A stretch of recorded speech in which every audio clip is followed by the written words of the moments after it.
The delta, we're going to be breaking this down in the charts, right? When you have a positive delta, when we have a blue delta, we're going to go into the footprint chart and explain this.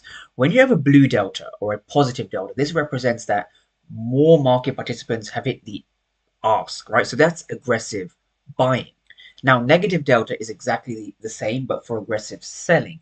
So when you see a red delta, this represents more market participants hit the bid than the ask. So there's more aggressive sellers at that specific price.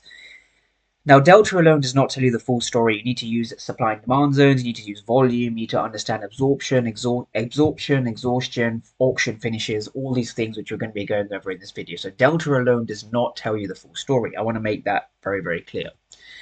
So the volume, very important to understand. For every transaction, there is a buyer and a seller. So there's no such thing as more buyers than sellers for a given price for a given transaction. That's not the case. For every buyer, there is a seller. We're going to be understanding the interactions between these two market participants. Who is aggressive, who is passive?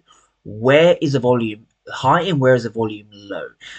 Just as a heads up, when we see low volume, that means that the transactions are low, which means that buyers and sellers do not agree that that particular stock or instrument is at a fair price. And that's what leads to large rallies up or down in the market.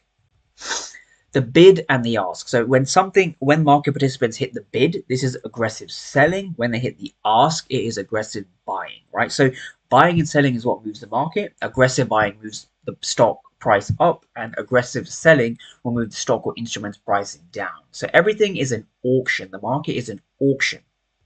Okay, so we're now going to be using this information on the charts to give us a significant edge in the markets.